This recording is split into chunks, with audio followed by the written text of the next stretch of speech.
BH world में। मैं हूं कुंदन कुमार और आप हमारे साथ जुड़ चुके हैं डेली करंट अफेयर्स बुलेटिन में।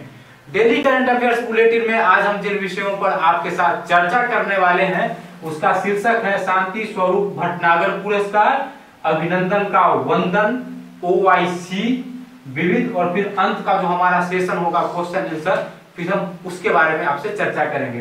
तो आइए शुरू करते हैं आज का डेली करंट अफेयर्स बुलेटिन।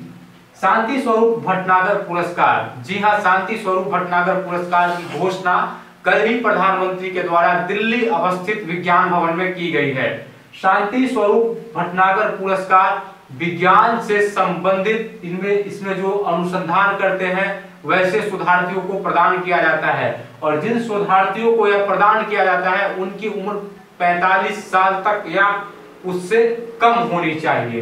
तो शांति स्वरूप भटनागर पुरस्कार की घोषणा प्रधानमंत्री मोदी ने की है और यह 2016, 17 और 18 के लिए प्रदान किया गया है। तो आइए हम बात करते हैं 2018 में वह कौन से ऐसे व्यक्ति हैं जिन्हें शांति स्वरूप भटनागर पुरस्कार से पुरस्कृत किया गया है। तो सबसे पहले हम बात करेंगे जीव विज्ञान। जी हां, जीव विज्ञान के क्षेत्र में डॉक्टर गणेश नागाराजू और डॉक्टर थॉमस पुकाडील को शांति स्वरूप भटनागर पुरस्कार से पुरस्कृत किया गया है। हम अगर रसायन की बात करें तो रसायन के क्षेत्र में डॉक्टर राहुल बनर्जी और डॉक्टर स्वाधीन मंडल को शांति स्वरूप भटनागर पुरस्कार से पुरस्कृत किया गया है। पृथ्वी वातावरण के क्षेत्र की अगर बात की जाए तो इसमें डॉक्टर पार्थसारथी चक्रवर्ती को शांति स्वरूप भटनागर पुरस्कार से पुरस्कृत किया गया है। गणितीय विज्ञान के क्षेत्र में डॉक्टर अमित कुमार, चिकित्सा के क्षेत्र में डॉक्टर गणेशर बेकन सुब्रमण्यम और भौतिकी के क्षेत्र में डॉक्टर अदिति सेन को शांति स्वरूप भटनागर पुरस्कार से पुरस्कृत किया गया है। शांति स्वरूप भटनागर पुरस्कार की जिस समय प्रधानमंत्री घोषणा कर रहे थे उस समय उसने एक नारा भी लगाया, जय जवान, जय विज्ञान और जय अनुसंधान। प्रधानमंत्री मोदी ने कहा है कि अनुसंधान के क्षेत्र में हम आगे बढ़कर ही नए भारत का निर्माण कर सकते हैं, नया भारत गढ़ सकते हैं। अब और अगले टॉपिक पर हम बात करेंगे जिसका शीर्षक हमने दिया है अभिनंदन का वंदन। पूरा देश अभिनंदन का वंदन कर रहा है। कल अभिनंदन को बाघा अटारी बॉर्डर पर छोड़ा गया है। तो दोस्तों, अभिनंदन का वंदन हम करें उससे पहले हम उन तथ्यों के बारे में आपको बताएंगे जो आपके लिए जानना बहुत ही महत्वपूर्ण है, आपके परीक्षा के दृष्टिकोण से महत्वपूर्ण है। भारत और पाकिस्तान के बीच में एक सीमा रेखा है जिसका नाम है रेड क्लिफ रेखा।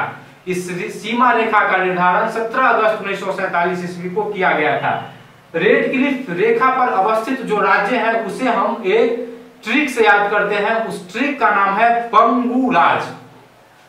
पंगु राज इस तरीके से लिखा जाएगा और पंगु राज में पन का मतलब हो जाएगा पंजाब, गु से का अर्थ हो जाएगा गुजरात, रा से राजस्थान और ज से जम्मू कश्मीर। अर्थात ये ऐसे 4 राज्य है जो भारत और पाकिस्तान की सीमा से सटे हुए हैं। पंजाब, गुजरात, राजस्थान और जम्मू कश्मीर। अब अगर आपसे परीक्षा में पूछ दिया जाए कि इसमें से कौन सा राज्य भारत और पाकिस्तान की सीमा से सटा हुआ है तो आप ध्यान से पंगु राज आपके दिमाग में सेट हो जाना चाहिए और फिर देखिएगा कि अगर कोई भी राज्य पंगु राज के ट्रिक से बाहर आता है तो फिर उसको आप छाट दीजिएगा कि वह भारत और पाकिस्तान की सीमा पर अवस्थित नहीं है और जितना इसके अंदर आ जाएगा वह भारत और पाकिस्तान के सीमा पर अवस्थित है।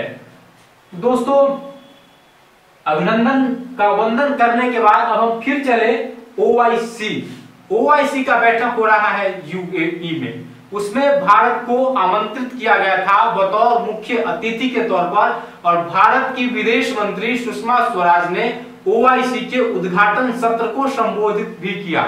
हमने इससे पहले आपको OIC के बारे में बताया था, इसका पूरा फुल फॉर्म बताया था और इसकी स्थापना कब हुई, इसमें कितने देश इसके सदस्य देश है, उन सब तथ्यों के बारे में आप पहले ही अवगत हो चुके हैं।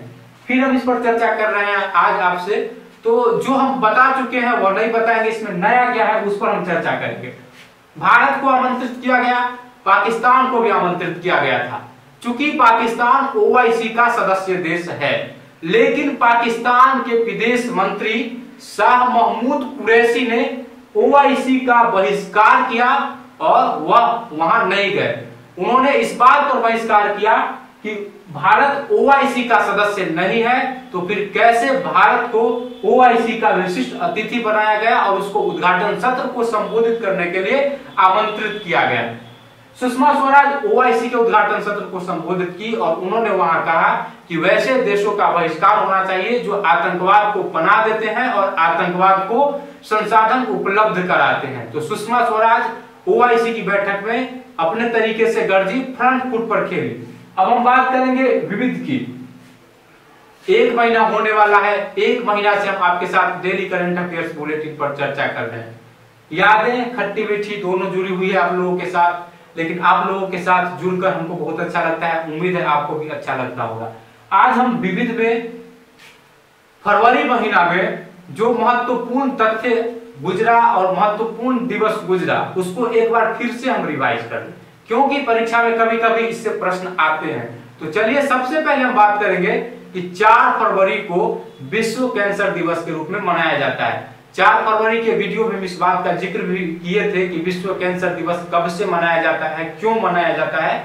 आज फिर से हम आपको याद दिला दें कि प्रत्येक साल 4 फरवरी को विश्व कैंसर दिवस के रूप में मनाया जाता है। 11 फरवरी को आंतरिक सुरक्षा दिवस के रूप में मनाया जाता है।